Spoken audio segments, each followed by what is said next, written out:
नमस्कार दोस्तों, आज हम आपको एक ऐसे सत्य से रूबरू कराने जा रहे हैं जिसे जानकर आप हैरान रह जाएंगे। दोस्तों, हमने बचपन से यही जाना कि हम सभी की जन्म और मृत्यु होती है, और ऐसा केवल हमारे साथ ही नहीं, समय समय पर अवतार लेने वाले देवी देवताओं की भी जन्म मृत्यु होती है। जैसा कि हमने रामायण में देखा, श्री रामचंद्र जी का जन्म माता कौशल्या जी के गर्भ से हुआ और अंत में सरयू नदी में जल समाधि ले ली। इसी तरह श्री कृष्ण जी का जन्म देवकी जी से हुआ और मृत्यु बाल्या नामक शिकारी के तीर मारने से हुई।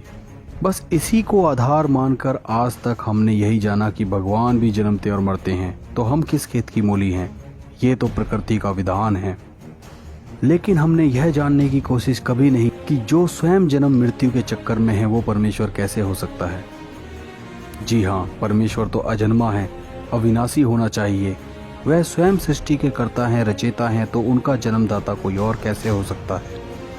वेदों में भी लिखा है कि परमेश्वर सशरीर प्रकट होता है। ऋग्वेद मंडल नंबर 9 सूक्त 96 के मंत्र 17 में लिखा है कि वह कांतिमय परमात्मा प्रत्येक युग में शिशु रूप धारण करके कमल के फूल पर प्रकट होते हैं, इसीलिए उनको नारायण कहा जाता है। नारायण का अर्थ जल पर अवतरित होने वाला। लेकिन कौन है वो नारायण जो जन्म मृत्यु में नहीं आता, जो अविनाशी है, सर्वशक्तिमान है और प्रत्येक युग में प्रकट होकर एक पूरा जीवन यहाँ पर लीला करता है। दोस्तों, अब और ज़्यादा सोचने की ज़रूरत नहीं है, बस आप इस वीडियो को एंड तक देखते जाइए और आपको अपने आप पता चल जाएगा कि वह परमात्मा कौन है, कैसे प्रकट होते हैं और किस तरह यहाँ लीला करके सशरीर चले जाते हैं।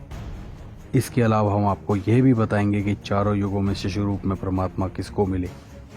लेकिन सबसे पहले हम आपको बता दें कि वह परमात्मा कोई और नहीं, कबीर साहिब जी हैं, जो कभी गर्भावास में नहीं आते।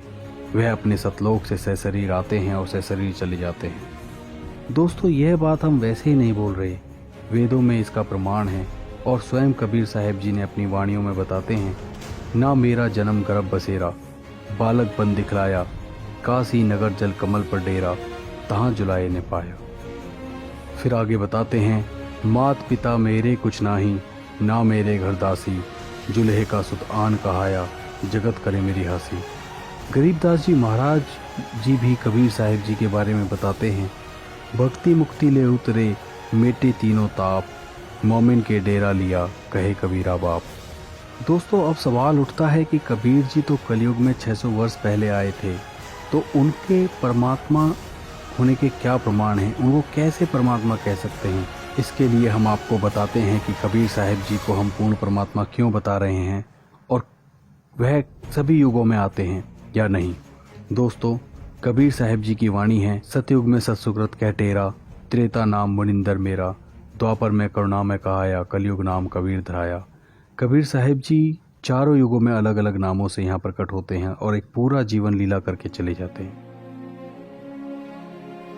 सतयुग में परमेश्वर कबीर जी विद्याधर व दीपिका नामक ब्राह्मण और ब्राह्मणी को कमल के पुष्प पर मिले। त्रेता में वेद विज्ञ ऋषि सूर्य नामक साध्वी को सरोवर के कमल के पुष्प पर मिले। द्वापर में कालू व गोदावरी नामक निसंतान दंपति को सरोवर के कमल के पुष्प पर मिले। और कलयुग में नीरू नीमा नामक जुलाहा दंपति को काशी के लहरतारा तालाब में कमल के पुष्प पर मिले। दोस्तों, स्वयं प्रकट होने वाले कबीर परमेश्वर के बारे में यजुर्वेद अध्याय 40 के मंत्र 8 में लिखा है कि सुक्रम अकायम असना वीरम, कि वह परमात्मा बगैर नाड़ी तंत्र के है, अर्थात उनका शरीर 5 तत्वों का नहीं है। इस विषय में कबीर साहिब जी ने अपनी वाणी में कहा है, हाड़ चाम का लहू नहीं मेरे, कोई जाने सतनाम उपासी, तारण तरण अभय पददाता, मैं हूँ कबीर अविनाशी। दोस्तों, आज तक हम सभी अज्ञान के अंधेरे में जी रहे थे, मगर कहते हैं ना कि जब सूर्य उदय होता है तो अंधकार का नामो निशान मिट जाता है, और आज उस अज्ञान रूपी अंधकार का तत्व ज्ञान से नामो निशान मिट रहा है। आज तक जिन्हें भी हम परमेश्वर मान रहे थे, उन सब ने माता के गर्भ से जन्म लिए और मृत्यु को भी प्राप्त हुए। इससे वेदों का कथन जो अविनाशी परमेश्वर के बारे में है वो सत्य साबित नहीं हुआ। केवल कबीर साहिब जी इस संसार में सशरीर प्रकट हुए और लाखों लोगों के सामने मगर से सशरीर सतलोक चले गए। उनके शरीर की जगह फूल मिले थे। इस बात का प्रमाण आज भी वहाँ देखने को मिलता है। दोस्तों, अब इतना तो पता चल ही गया कि कबीर साहिब ही पूर्ण परमात्मा है, सर्वशक्तिमान है, सबके जनक हैं, जो स्वयं कभी माँ के गर्भ से जन्म नहीं लेते। वो सहशरीर आते हैं, सहशरीर चले जाते हैं।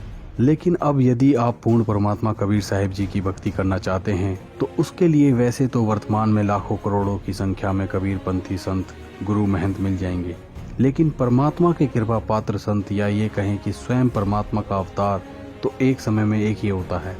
और वर्तमान समय में संत रामपाल जी ही एकमात्र ऐसे संत हैं जो कबीर साहिब जी की सद्भक्ति विधिवत बताते हैं।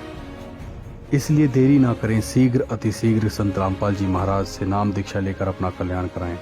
समझा है तो सिर धर पाऊं, बहु नहीं रहे ऐसा दाव। सत साहिब।